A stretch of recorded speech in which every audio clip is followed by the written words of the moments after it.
କଲେଜରେ ହେଲା ପ୍ରେମ। ଅଙ୍କିତା ଏବଂ ବିନୟ ଗୋଟେ କଲେଜରେ ପଢ଼ୁଥିଲେ।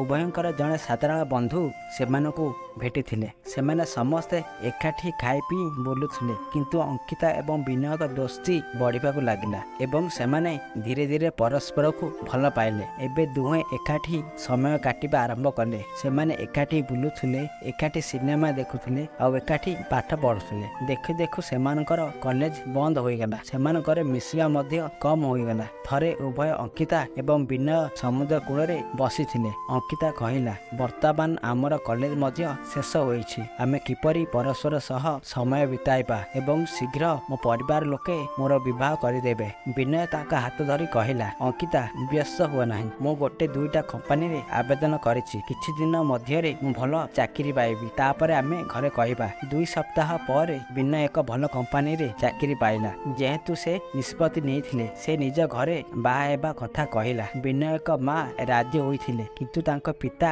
ଏଥିରେ ସହମତ ନଥିଲେ। ଏଠାରେ ଅଙ୍କିତାଙ୍କ ପରିବାର ଲୋକମାନେ ସମ୍ପୂର୍ଣ୍ଣ ଭାବେ ମନା କରିଦେଇଥିଲେ। ଦୁହେଁ ବହୁତ ଚିନ୍ତିତ ହେବାକୁ ଲାଗିଲେ ଯେ ବର୍ତ୍ତମାନ କ'ଣ ହେବ, ସେ କିପରି ତାଙ୍କ ପରିବାର ସଦସ୍ୟଙ୍କୁ ରାଜି କରିବେ। ଦୀର୍ଘ ଦିନ ହେଲା ଦୁହେଁ ପରସ୍ପର ସହ କଥା ହେବା ବନ୍ଦ କରିଦେଇଥିଲେ, କାରଣ ଅଙ୍କିତାଙ୍କ ପରିବାର ଲୋକେ ତାଙ୍କ ଫୋନ ନେଇ ତାଙ୍କ ପାଇଁ ବର ଖୋଜୁଥିଲେ। ସେ ବେଳେ ବେଳେ ନିଜ ସାଙ୍ଗ ଘରକୁ ଯାଇ ବିନୟକୁ ଫୋନ କରି କହୁଥିଲା ଯେ, ବିନୟ ଶୀଘ୍ର କିଛି କର, ନଚେତ ମୋ ବାହାଘର କରିଦେବେ। ମୁଁ ତୁମକୁ ବିବାହ କରିବି। ମୁଁ ତୁମକୁ ବହୁତ ଭଲ ପାଏ। ମୁଁ ତୁମ ବିନା ବଞ୍ଚିପାରିବି ନାହିଁ। ବିନୟ ମଧ୍ୟ ତାଙ୍କୁ ସବୁବେଳେ ଆଶ୍ୱାସନା ଦେଉଥିଲେ। ସେ ପରିବାର ଲୋକକୁ କେମିତି ବୁଝାଇବ କିଛି ଭାବି ପାରୁନଥିଲା। ଧୀରେ ଧୀରେ ସମୟ ବିତି ଯାଉଥିଲା। ବିନୟ ଘରେ ଖାଉନଥିଲେ କି କଥାବାର୍ତ୍ତା କରୁନଥିଲେ। ସେ ସାରାଦିନ ଶାନ୍ତ ରହୁଥିଲା। ଏହା ଦେଖି ତାଙ୍କ ମା ରହିପାରିଲେ ନାହିଁ ଏବଂ ସେ ତାଙ୍କ ସ୍ୱାମୀଙ୍କୁ ବୁଝାଇଲେ ଯେ ମୋ ପୁଅର ଖୁସିଠାରୁ ମୋ ପାଇଁ କିଛି ଗୁରୁତ୍ୱପୂର୍ଣ୍ଣ ନୁହେଁ ଏବଂ ବର୍ତ୍ତମାନ ଯଦି ସେ ବିବାହ କରିବ ତେବେ ଏହା କେବଳ ଅଙ୍କିତାଙ୍କ ସହ ହେବ। ଆପଣ ଆସନ୍ତାକାଲି ତାଙ୍କ ଘରକୁ ଯାଇ କଥା ହେବା ଉଚିତ। ବିନୟଙ୍କ ପିତାମାତା ପରଦିନ ଅଙ୍କିତାଙ୍କ ଘରକୁ ଯାଇ ଅଙ୍କିତାଙ୍କ ପିତାମାତାଙ୍କ ସହ କଥାବାର୍ତ୍ତା କରି ସେମାନଙ୍କୁ ବୁଝାଇଲେ ଯେ ଆମେ କେବଳ ଆମ ପିଲାମାନଙ୍କ ଖୁସିରେ ଖୁସି ହେବୁ। ମୋ ପୁଅ ଏକ ଭଲ କମ୍ପାନୀରେ କାମ କରେ, ତାର ଦରମା ମଧ୍ୟ ଭଲ। ସେ ତୁମ ଝିଅକୁ ଖୁସିରେ ରଖିବ।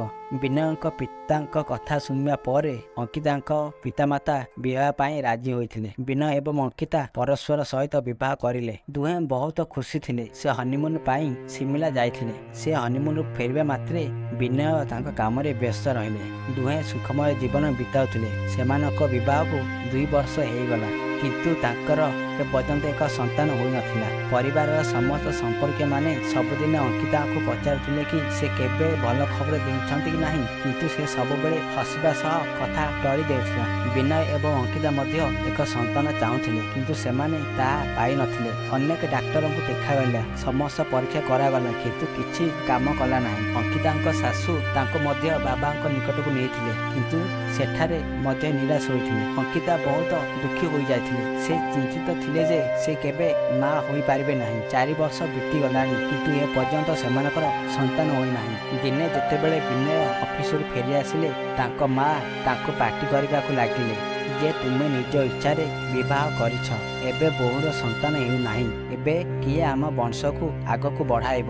ଲୋକଙ୍କ ଅପମାନ ଶୁଣି ମୋ କାନ ଶୁଖିଗଲାଣି। ସବୁ ପରେ ବି ଆମେ ମଧ୍ୟ ଆମର ନାତିମାନଙ୍କୁ ଦେଖିବାକୁ ଇଚ୍ଛା କରୁଛୁ। ଅଙ୍କିତା ଏସବୁ ଶୁଣୁଥିଲା। ବିନୟ ତାଙ୍କ ମାଆଙ୍କୁ ବୁଝାଇଲେ ଯେ ଏହା ଜରୁରୀ ନୁହେଁ ଯେ ତୁମ ବୋହୂର କିଛି କମି ଅଛି। ବୋଧହୁଏ ମୋ ଭିତରେ ମଧ୍ୟ କିଛି କମି ଥିବ। ତୁମେ ଶାନ୍ତ ହୁଅ। କୌଣସି ପ୍ରକାରେ ସେ ତାଙ୍କ ମାଆକୁ ଚୁପ୍ କରି ତାଙ୍କ କୋଠରୀକୁ ଗଲେ, ଯେଉଁଠାରେ ଅଙ୍କିତା ବହୁତ କାନ୍ଦୁଥିଲା। ବିନୟ ତାଙ୍କ ପାଖକୁ ଯାଇ କହିବା ଆରମ୍ଭ କଲେ, ବ୍ୟସ୍ତ ହୁଅ ନାହିଁ, ସବୁ କିଛି ଠିକ୍ ହୋଇଯିବ। ମୁଁ ତୁମ ସହିତ ଅଛି। ମୁଁ କେବେ ତୁମକୁ ଛାଡ଼ିବି ନାହିଁ। ମା କଥାରେ କେବେ ଖରାପ ଭାବନ୍ତୁ ନାହିଁ। ସେ ଏହିପରି କୁହନ୍ତି। ସେ ରାଗରେ କହିଦିଅନ୍ତି, ଖାଇବା ଆଣ, ଆମେ ଏକାଠି ଖାଇବା। ଅଙ୍କିତା ଟିକେ ଶାନ୍ତ ହୋଇ ଖାଇବା ଆଣିଲେ। ଦୁହେଁ ଏକାଠି ଖାଇଲେ ଏବଂ ରାତି ସାରା ଶୋଇବାକୁ ଲାଗିଲେ। ଅଙ୍କିତା ଭାବୁଥିଲେ, ମୁଁ କେଉଁ ପ୍ରକାର ମହିଳା ଯିଏକି ସ୍ୱାମୀକୁ ପିଲା ମଧ୍ୟ ଦେଇପାରୁନି। ମୁଁ ଆମ ବଂଶକୁ ବଢ଼ାଇ ପାରୁନି। ମୁଁ କେତେ ଭାଗ୍ୟହୀନ। ସେ ସାରା ରାତି ଶୋଇନଥିଲା ଏବଂ କେବଳ କାନ୍ଦୁଥିଲା। ସକାଳେ ସମସ୍ତ ନିଜ କାମରେ ବ୍ୟସ୍ତ ଥିଲେ। ବିନୟ ମଧ୍ୟ ଅଫିସକୁ ଚାଲିଗଲେ।